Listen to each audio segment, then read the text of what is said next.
RJ Abarientos kuhang-kuha ang galawan ng kanyang tito na si Johnny A. Sa play na ito, inikot-ikot ang bola para makaiwas sa depensa. Mahirap ang ginawang tira pero pumasok pa. Kay Soto naman, solid ang naging depensa, yun nga lang sumabit ang kakampi niya sa play na ito. Malinis na nga sana ang depensa, karamihan naman ay bumilib sa tira ni Kaiju. Mabilis ang pagbaba, iniwas ang bola bago ito tumira ng isang layup parang point guard. Kay Soto at RJ Abarientos plays Yokohama kontra sa team ng Shinshu Brave Warriors. Plays at highlights, umpisahan na natin. Sinimulan ni Kay Soto ang kanyang play sa isang magandang depensa, tapos nakuha pa niya ang rebound at pinatikim lang ni Kay Soto ang ginagawa sa kanya. Magaspang na depensa, tumba ang kalaban sa play na ito. Maganda ang pagkakasubalpal ni Kay Soto sa eksenang ito, yun nga lang sumabit ang kanyang kakampi. Foul ang tinawag ng referee at kitang-kita nga sa replay na malinis ang pag-block ni Kay Soto, pero yung kapit ng kanyang kakampi sa kamay ng kalaban ang tinawagan ng referee. Hindi lamang mga play ni Kay Soto ang binantayan natin at maging ang mga galawan ni RJ Abarientos ay pinanood rin natin at nakikipagsabayan talaga ito kay Kawamura sa pangunguna sa kanilang team bilang isang guard.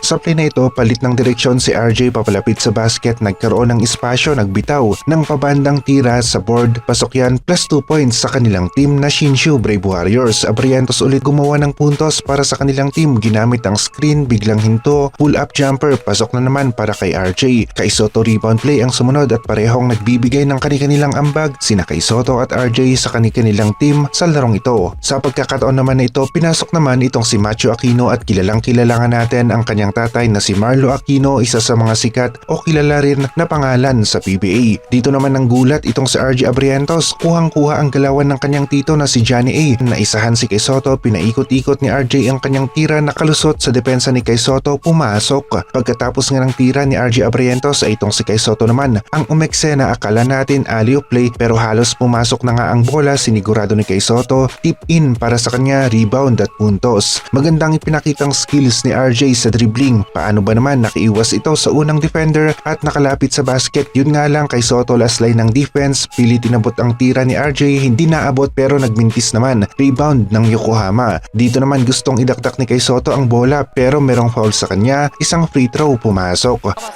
横浜のメンバーとして出場しています。